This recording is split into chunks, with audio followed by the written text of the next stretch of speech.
అంబర్పేట నియోజకవర్గంలో టోటల్ 1153 అని చెప్తా ఉన్నారు. అట్లాగే హిమాయత్ నగర్లో 200 చిల్లర చెప్తా ఉన్నారు. ఈ మొత్తం కలిపితే 1350 ఓట్లు మన ఇండ్లు తీసేస్తామని చెప్తా ఉన్నారు. బఫర్ జోన్ ఎన్ని చెప్పట్లేదు, ఎఫ్టీఎల్ ఎన్ని చెప్పట్లేదు. కానీ ముందుగానే భయభ్రాంతులకు చేసిపోతున్నారు. ఒక 3 నెలల క్రితమే ఇంటింటికి ఎం రాసిపోయారు.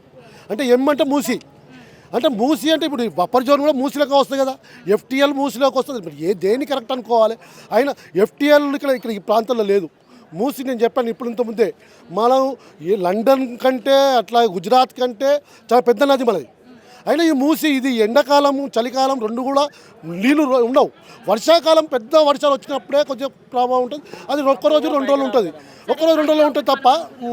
మూసి అప్పుడు ఎప్పట్లో 50-100 సంవత్సరాల క్రితం ఈడ వరకు ఉంది అనుకో, కానీ జనాలు కూడా ఇప్పుడు పెరిగిండ్రు కదా. దాన్ని మళ్ళీ క్లీన్ చేయడం, సుందరీకరణ చేయడం వల్ల ఏమైనా జనాలకు ప్రయోజనం ఉంటుందా? అదే మేము అదే అంటున్నాము. మూసి సుందరీకరణ ఆహ్వానిస్తున్నాం. సుందరీకరణ చేయండి, దాన్ని డిప్తు పెంచండి, లోపలికి పెంచండి. కానీ ప్రజలు ఏ ఒక్క ఇల్లు తీయకుండా పహారీ కూడా నిర్మాణం చేపట్టండి. దాని తర్వాత మీరు ఆ మూసిని 200 మీటర్ల మూసిని ఎంత అభివృద్ధి చేస్తారో చేసుకోండి. పడవలు పెట్టుకుంటారా, లేకపోతే స్టింబర్లు పెట్టుకుంటారా, లేకపోతే దాంట్లో సాపలేసి పండుకుంటారా, ఏం చేస్తారా అనేది మీ ఇష్టం అది. కానీ పేద ప్రజల ఇల్లు ఉపాధి, పేద ప్రజలు గ్రామాలు వదిలిపెట్టేసి వాళ్ళ ఇండ్లు గుడిసెలు అన్నీ అక్కడ అమ్ముకొని వచ్చి హైదరాబాద్లో బతుకుదాం అనుకున్నారు. అయితే జూబ్లీహిల్స్, బంజారాహిల్స్ కొనలేరు. ఎక్కడైతే స్లమ్ ఉందో అక్కడ తక్కువ రేటుకు దొరుకుతుంది. కాబట్టి ఈ ప్రాంతంలో పేద ప్రజలు చాలా తక్కువ రేటు దొరుకుతుంది. ఈ మూసి పక్కన తక్కువ రేటుకు అమ్ముకున్న వాళ్ళు పట్టుకోవట్లేదు. ఎవరైతే అమ్ముకొని పోయిరో వాళ్ళు కోట్లు సంపాదించుకున్నారు. వాళ్ళ మీద కేసులు లేవు, ఏం లేవు. కానీ ఇక్కడ పట్టుకున్న పేద ప్రజలు ఇల్లు కోసం తీసే ప్రయత్నం చేస్తూ ఉన్నారు. అదే అధికారులను లంచాలు తినడము, పర్మిషన్లు ఇవ్వడము, కరెంట్ ఇవ్వడము, వాటర్ ఇవ్వడము, అనేక సౌకర్యాలు కల్పించడము, డ్రైనేజ్ లైను, రోడ్లు అన్ని ప్రభుత్వమే కల్పించిన తర్వాత మళ్ళీ ఇది మూసిలో ఉందని చెప్తా ఉంది. కాబట్టి మేము మూసిలో లేదు, ఇవి మూసి పక్కనే ఉన్నాం. ఎంత పెద్ద వరద వచ్చినా ఈ 52 సంవత్సరాల్లో ఎప్పుడు రాలేదు ఇంత పెద్ద వరద. ఎప్పుడు వచ్చినా 2000 సంవత్సరాల్లో పెద్ద హుస్సేన్ సాగర్ జరిగింది. ఆ టైంలో కూడా మాకు ఇక్కడ ఏం ప్రాంతం జరగలేదు. కాబట్టి మాకు ఎలాంటి ప్రమాదం లేదు. మూసి ఇప్పుడు ఉన్న దాన్నే అభివృద్ధి చేయండి అని చెప్పి మేము నిర్వహిస్తున్నాం. హైడ్రా ఉన్నోళ్ళకి లేనోళ్ళకు రెండు తకాలు చూస్తున్నది. మీరు గండిపేట ప్రాంతంలో కానివ్వండి, అట్లాగే ఫామ్ హౌస్లకు సంబంధించింది. గండిపేటలో ఫామ్ హౌస్ మొత్తం కూడా ఇంకా ఎంఐఎం అసదుద్దీన్ ఓవైసీ ఇంకా అందులో ఉంది, అక్బర్ దానిలో ఉంది, ఈటల రాజేందర్ దానిలో ఉంది, అట్లాగే రేవంత్ రెడ్డి తమ్ముని దానిలో ఉంది. మొత్తం ఎఫ్టీఎల్లోనే ఉన్నాయి అవి.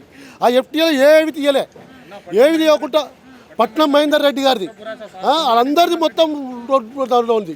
కానీ ఒక్కొక్క నాగార్జున చూపిస్తున్నారు. నాగార్జునకు 1000 కోట్ల ఆశపడు, వాళ్ళ 3 కోట్ల ప్రాపర్టీ పోతే ఆయనకి ఏమొస్తుంది? ఆయన దాని మీద 1000 కోట్లు సంపాదించాడు.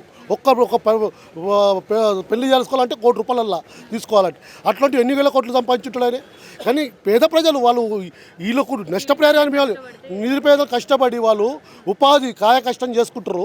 వాళ్ళకు ఉపాధి లేకు అడ్డల మీద పనిచేస్తూ ఉంటారు. ఎక్కడ పిలిస్తే అక్కడ పోయి పనిచేసి వస్తుంటారు. వాళ్ళు రోజు దినం ₹500 నుండి 600 మధ్యలో సంపాదిస్తారు వాళ్ళు. అలాంటి వాళ్ళు ఈ ఇల్లు కొనుక్కున్నారంటే చాలా కష్టం. ఈ మళ్ళీలు ఇప్పటికే వాళ్ళకి ఒక్కొక్క ఇంట్లో 5 లక్షలు 6 లక్షలు అప్పులు ఉన్నాయి. ఆ అప్పులు తీర్చాలి. అప్పులు పిల్లలకు స్కూల్ పంపాలి, కాలేజీలకు పంపాలి, వాళ్ళు తినాలి, మళ్ళీ కరెంటు బిల్లు కట్టుకోవాలి. ఇప్పుడు ఇల్లు పోతే ఏం పరిస్థితి?